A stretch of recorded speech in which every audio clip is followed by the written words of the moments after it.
engaging celebrity interviews, exciting updates from Christian filmmakers, movie reviews so you can choose your movies wisely, and so much more here on Faith on Film with Isaac Hernandez and Holly McClure.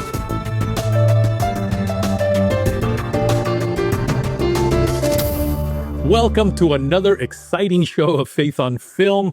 We've got some great stuff for you today. You know, Holly, last week we had a very serious subject because you had an interview about gods and UFOs for a documentary called UFOs and Gods. That was pretty intense as far as I'm concerned. I mean, because you talked about demons and aliens and all this. But today we've got family stuff. We're going to talk about family movies. And you've got a great interview with a director that directed a wonderful film for families. Can you tell us a little bit about that? Well, I've actually got a couple of reviews. We have the great review you're talking about is Chris Dowling. I mean, he is phenomenal. He's made a fun camp movie, and you're going to hear all about that and see the interview and the trailer. And everyone, this is worth seeing. And if it's not in theaters, which I don't think it is, but you can stream it, it's worth it. And then there's a couple of other movies that are not so great. One is for little ones and one is not. So we'll be talking about that later. All right. But let us start with a trailer to the movie that Chris Dowling directed. Officer Montgomery. Your fraternity is still on probation. You're not throwing a party tonight, are you? Party? No. So close to me, Booty, we can almost taste it. Oh. We are Beta, Alpha, Delta. You and I will never forget. Yeah. In a night we won't remember, boys! Public intoxication, destruction of school property, disturbing the peace. Rather than allowing this mistake to ruin our lives, let's make good out of it. So, community service. Dude, how are we gonna get 120 hours in 2 weeks? Oh, whoa, whoa, whoa. Aren't you an answer to my prayers? I am? We're looking for more male counselors for Camp Burning Bush. Tyler, in order to make this work, we really gotta do our homework. If your Bible's falling apart, chances are your life ain't. Come on, so good. Peace be with you, Father. You can just call me Tom. Can you tell me a little bit about your walk? My walk is fast. Nah, his walk is steady. Steady. We ain't taking no L's. Let's get the rest of these bags on the bus, and then it is all aboard. Choo choo! Is the seat taken? Actually, we're supposed to sit with one of the campers. Let me see if I can find your guy. Oh, there he is. Would you rather smell like a foot or look like a foot? ABC and W's all in the Is everyone excited for camp? Whose idea was it to come to this stupid camp? Oh, no. I hate kids. We're not supposed to be on our phone. I'd keep that little 10-year-old mouth shut. I'm 12. Then let's start acting like it, yeah? I hate camping, and we're not Christians. Our Father, who does art in heaven, hallowed be your name. We ain't taking no L's. I'm on you. We've got to come clean. You say something, we get kicked out. That's great, bud. Is that you and your dad? It's you and me. Who are you, Grayson? I think I'm still trying to figure that out. It's time for a counselor makeover. On. So good. So good. We ain't taking no L's. Tyler! Hey, Shadow, you seen Tyler? Nope, sorry. Okay. Tyler! Good stuff. Well, as you can see from the trailer, it is a fun movie. It is a family movie, and I'm excited and thrilled to have Chris Dowling, the, of course, writer, director. He does everything on the show with me. Chris, welcome. Hi, how are you there, Holly? Doing great. And I'm just only disappointed that this was only in theaters for a couple of days on Fathom. I mean, it didn't get long of a run. So are we going to be able to see this movie soon? Yeah, that's what happens when you go to screen with Odyssey and Spider-Man coming the next week. So yes, yeah, we're on Angel now. So you can stream it on Angel, transactional VOD. You can rent it and do whatever you want to do or need to do to go see it. But a lot of options on the table now. But unfortunately, yes, out of theaters. And I did just want to clarify, I'm a director producer on this. But technically not a writer. Although I got to do a fun director's pass on it, but I just wanted to clarify, just to be clear. You're technically a director, but you've written other incredible movies. Like one of my favorite was Blue Miracle with Dennis Quaid. you've done a lot of movies through the years, and we reviewed all of them. But I just love that movie. It was so different, so unique, and I think you wrote that one. Well, let's talk about Bad Counselors first of all, because I love that you had Missy Powell. For those of you who may remember Galaxy Quest, that's where I first fell in love with her. And she's done many, many, many films and shows then. And Chris Klein from the American Pie and We Were Soldiers and other great films. How was it having those two on the film? Because, I mean, those are pretty big actors. Yeah, I mean, Missy was awesome. The hardest part about Missy was wrangling her in for all of the amazing ad-libs that she did. Because she is remarkable. And we kept a lot of it. It was really interesting because we basically took like the scene and I let them run with it. And we probably did that 4 or 5 times. It was like, all right, now we're getting like, now it's a 5-minute scene of rambling and hilarious stuff. So it's like, all right, now we just kind of whittle that back down. And how do we put that into 30 to 45 seconds? And turned out great. And she's a trooper, absolutely hilarious, enjoy to work with. And Chris, I've known Chris for years. So we've always been looking for something to work on together. And when this role of Pastor Tom came around, I just knew it'd be like the right time and character for him. So hit him up and he crushed it. Also, again, a pleasure to work with. And I mean, that guy right there is consummate. Like he would just walk up and be like, okay, how was that? What do you need? Oh, got it. And then he would just walk back and crush it. So it was really cool. Yes. Yeah, he's so good. I haven't seen him for a while. Did he like become a Christian, or did he just leave Hollywood because he wasn't getting roles? I mean, he was great as far as in this role, so I don't understand why he hadn't been more. Yeah, I mean, he still was always working. Like he was in The Flash as one of the bad guys, and then he's on the show Steel Magnolias on Netflix. Steel Magnolias, Sweet Magnolia. I don't know, whatever. It's a Netflix show that's in its 3rd season. I think it's called Sweet Magnolias. That's right. But he was tired of Hollywood and got married and had a family and decided to move to Texas. There you go. Yeah. The best place to come when you want to make movies anyway. And I'm trying to make them all in Texas now. So, yeah. Oh, absolutely. Now, let's talk about the stars, the young stars. Now, Matt Cornett, he's a Disney guy, right? So kids or young people will recognize him from Disney for sure. Let's talk about the main younger stars that you have in the film. Well, and Matt also right now is the lead on the big Amazon show every year after. I don't know if you've seen that. They just got their season 2 picked up, but he's the lead on that show. So the timing was really cool. And he's, again, we've become such good friends. He's just such a joy to work with. It's actually really funny. So when I first moved to LA, many years ago, I was 18 and I moved out there with my buddy Jensen Ackles, who's an actor. And I've never had this happen before in my life, but Matt was so identical to Jensen. I mean, like even the haircut that they shared, they shared everything, the mannerisms, everything. Like there were moments where I was watching on the monitor when he was acting and I would literally have to step back because it like somehow, I honestly can't explain it, like transported me back in time to watching my 19-year-old roommate Jensen out there crushing it. So it was interesting because I felt that so hard in that.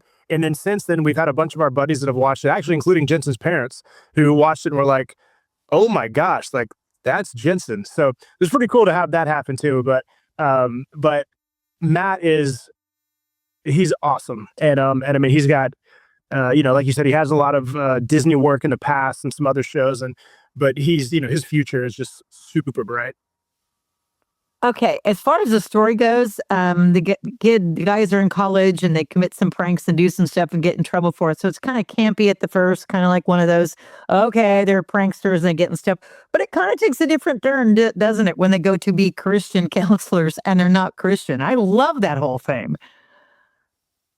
Yeah, I mean, it was fun. It gave us a point, we were able to kind of have some fun and poke a little loving fun at some of the the silly Christian things we do, and have some fun with that. And it was cool. At first, I was like a little worried. I'm like, are people going to be offended? And then we were doing these test screenings, and literally, mainly with college kids and Christian kids and youth groups and stuff. And it was awesome. Instead of being offended, they were all like, "Oh, we feel like somebody made a movie for us that gets us." And so it was really cool to kind of have that come around. Because again, when we were making it, we were like, oh man, like, Christians have a tough time, chuckling at themselves sometimes. And so, where does this one end up? Anyway, so we felt like we kind of parked it in a really cool place. And the reviews have been really great on Rotten Tomatoes, even like, it's mainly secular reviewers. And we only have one one that kind of dinged us, and they dinged us because they didn't get the humor, which again, I understand if you're not in the evangelical world, like, 60% of the jokes, probably are going to register for you. The only part they do is not being Christian. That's probably the part that most registered. But I know it's, you know what, and who cares if you get the audience to love it and for the word to get out. We tend to kind of, Christians make their own path. And I agree with you. It's hard to laugh at ourselves. I wish they would more. And I love the fact that you tackled this, because how many college kids really, they came from a Christian home or whatever, but they're not necessarily living the Christian life in college. So, they probably will relate to this, actually. I'm sure. Well, but also I think part of that was part of the problem at the beginning when we looked at this. When I first, this is my daughter's age, and when the script came to me, I was like, hey, there's a problem in the Christian community where this age group leaves the church. They go on their own, they leave the church. But it's also because we kind of really don't have a whole lot for them. I mean, we can be hokey and corny, and I don't know. And it's a lot of times we kind of, that generation really craves authenticity. And I think a lot of times as Christians, we kind of just go, we're going to sweep everything under the rug, and we can't talk about things and we can't do things. And that's not attractive to this generation. So they don't have a whole lot, I think, that, keeps them around. And we thought this was a pretty, I don't know, I felt like this was a solution, at least a small part of a solution, but it was this is something for them that, they're not going to think is corny. They're going to enjoy. It's going to have the heart, the inspiration, the faith message. And again, it's been great. I've had numerous families tell me that it's their kid's favorite show, or, they wanted to watch the movie again. A lot of people went back twice while it was, in theaters, and that's what we want. okay. And you hit on something really relevant. They don't have much to go to or to look at. It's sad that when you try to do really a serious thing that they're looking at or facing, the drugs, the depression, when you do that, Christians really tend to pull back because they don't want to see real on screen, which is really hard, I think, for Christian writers, producers, directors to do something that has a message, but so it doesn't come off Christianese, but to show reality. And it's very hard to show that. So with humor, it's probably a little easier. Why is it rated PG-13? So what age group would you say this is for?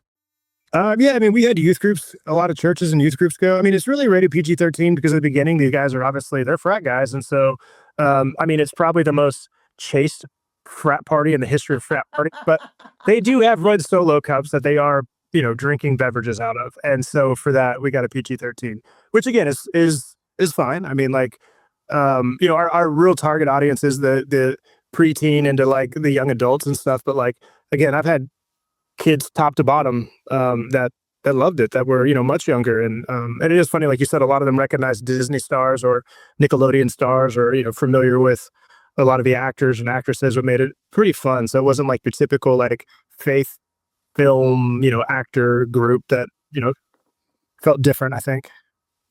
And honestly, it'd be nice to get to the point where we're just saying, hey, it's just a good movie. It's got great themes in it, but it's a good movie. I mean, yeah, it's got the Christian thing to it, but I don't know. I feel like this is like the crossover. This crosses over into that audience you're talking about with kids and teens and preteens. And you're right, there's hardly anything for them. Is that where you feel like as your kids get older and you see what's going on, is that where you're feeling that you want to do movies in a different way? Have you found your lane? Where does it take you as a producer and a director and a writer, to look for future projects? Yeah, I wouldn't say I really have a lane. I mean, my thing is I just love good characters. And as long as it's a character-driven story, then I'm pretty excited about it. It doesn't have to be, even in the faith genre. I did a movie called Acidman, which was like a father-daughter, indie drama. It's rated R because of language, and we premiered at Tribeca, and we won 4 or 5 film festivals. But it was a story that spoke to me, and it was about these 2 characters trying to find each other. I think it's beautiful, and I love it. And so as long as it's characters that I'm drawn to, because I'm obsessed with the 80s and all 80s films and music and all that stuff. And so I think what the 80s did really well is the movies could be much more simpler. Like my favorite movie of all time is Stand By Me. And the stakes are literally show off a dead body. I mean, that's it. Are they going to see the dead body or not? That's kind of the stakes of the whole movie. And you could get away with that. I feel like a lot in the 80s, a lot of those movies are just these characters that we love.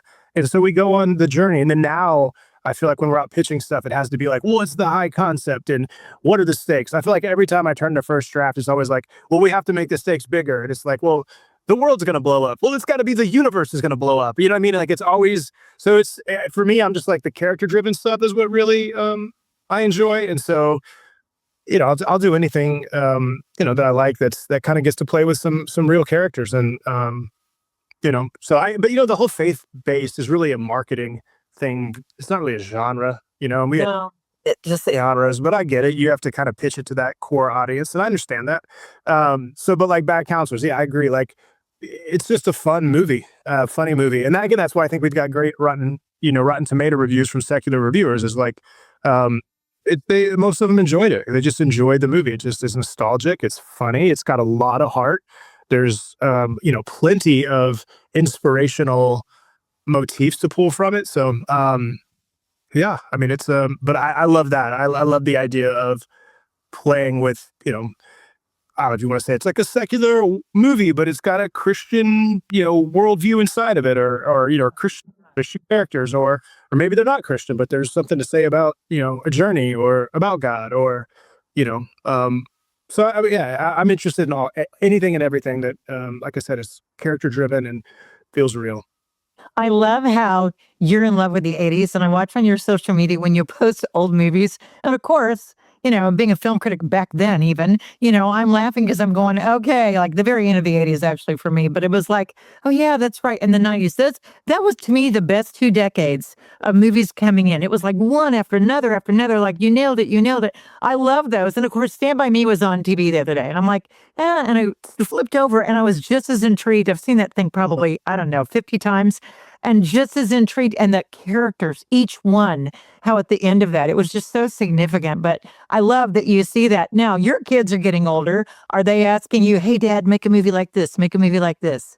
Oh, yeah, they're pitching me movies all the time. But I will say, so Stand By Me was back in theaters I don't know, I can't remember what it was 40-year anniversary.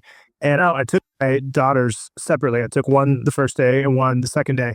And when my 15-year-old watched it, she sobbed the entire way home. I mean, entire way home. And it's her favorite movie of all time too. Now, I don't know if that has to do with some of the fact that, you know, I was so excited about it. And for me, it was like literally when I was in 6th grade and saw it the first time, it just wrecked. I mean, it just made me want to make movies. And it was like the crisis. I loved it, but it was the right, you know, right place, right time. But it's still like, it's timeless. Like you said, I mean, like you're saying it, you know, you know, it is set in the 50s, shot in the 80s. And here we are, you know, in the 2020s, and it still feels as relevant and as amazing. It's just a perfect time capsule. It's a perfect time capsule. And the ending of the camaraderie, and then each went their way and they told what happened to each one, and your heart just breaks for a couple of those characters. You're like, no, because you're the high hope that they would come out. But I love that Richard Dreyfuss, the whole beginning and end too, the father with your kids and realizing that's right. Anyway, it's so good. So I love that kind. I'm glad to hear that's one of your favorites. And I just wondered if your kids are like, well, Dad, make a movie like this. So yeah, they're probably getting there. Well, I was saying, and what's more funny is they're usually like, Dad, can you get this actor? And it's always like, you know, whatever the hot young actor. Dad, can you reach out to this actor and see if you can get him? And I'm like, so they were very excited about this cast on Bad Counselors. They're familiar with most of them, so it was great. So you had kids on the set every day then, didn't you? oh yeah, and well, it was actually really fun. I mean, we shot at a camp. It was really cool. We shot at a camp, and I mean, it really was like a camp experience. Like everyone hung out. I mean, no one went back to their trailers. You know, when there was downtime, people were playing cards, but it wasn't like people were in their own little groups. Like my top 5 actors were literally playing cards with like the background kids, like inside the camp. Like it was awesome. And the background campers, they came every day, and it literally was camp for them. Like if I had them in a scene, I'd be like, oh, we're doing this. If not, I'd be like, okay, guys, go play Gaga ball or go run around, go do this. And like, they all like, you know, little relationships it was a real camp for like a week, you know, like they had little relationships with each other, like they had friend groups, and it was super cool. And then we handed out, disposable cameras throughout the shooting while we were at camp. And if you watch the end of the movie, when the credits roll, that was all the film, the camera rolls from actually them just all taking pictures when they wanted. And so we got to really like kind of honor the background actors for being so awesome to us. And the whole credit sequence is their photos and them, you know, with the cameras. And so it was really cool. What a great idea. What a great idea. I tell you, I've had so much fun interviewing you. Anything on that we can look forward to in the next year or two? Have you already got some in production or ideas? Yeah, I mean, there's nothing Nothing really in production right now. We had a TV series called Blue Ridge. That's season 2 is out on INSP, and really cool. Season 1 on Amazon was in the top 10 on the TV shows. That was cool. So we have season 2 on INSP now on Sundays. There's a lot of things brewing. I've got a Zig Ziglar biopic, which is going to be really fun, and that should shoot in Dallas. A baseball movie. A cheerleading project with the studio that's in the faith space. I've got one thing I'm super passionate about, which will probably be shooting next year, is the first buddy comedy in history to star 2 individuals with Down syndrome. So very fired up about that. And a bunch of other, anyways, there's a bunch. It's all, in this business, when you're an independent filmmaker, I've got 10 spinning plates, and I'm just waiting for some of them to stop spinning. Yes, but it makes it exciting for us. And if you're in Dallas, come see me at Capernaum Studios. I still want you to come out there and show you around. You got to use that sometime for a movie. You're out of. I didn't realize you're out of Capernaum. Okay, yeah.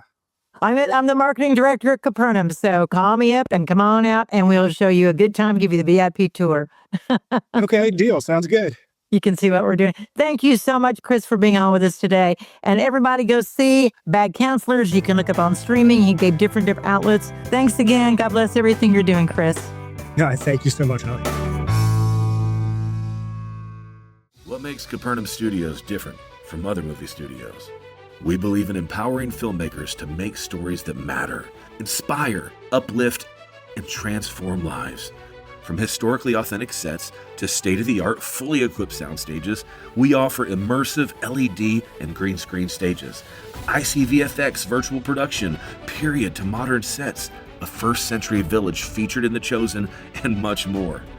We provide everything filmmakers need to focus on what matters in making their vision a reality, producing meaningful content affordably without compromising creativity. Discovering what's possible when creativity meets purpose. Capernaum Studios, empowering filmmakers to make dreams a reality. Have you been enjoying our show, Faith on Film?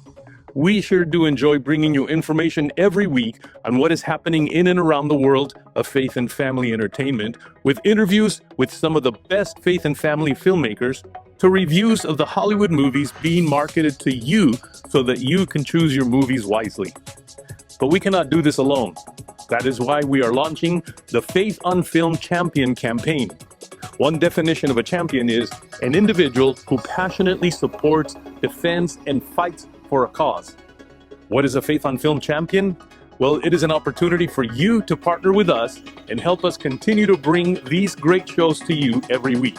To learn more about becoming a Faith on Film champion, just visit our website, faithonfilmtv.com. That's faithonfilmtv.com. There you will find all the information you need to become a Faith on Film champion. And now, let's get back to our show. Okay, you guys, everyone has to go see Bad Counselors. Chris Dowling directed it. It is a sweet, fun, humorous, fun movie. All ages will enjoy it. And the thing is, you can stream it right now. So be sure and watch that film. Now, I'm going to tell you about two that are in theater. Another one that's good for kids that's out right now is rated PG. And it is Paw Patrol, the Dino movie. Okay, yes, the team of dinosaurs that your little ones love and they've sort of invested in and watch.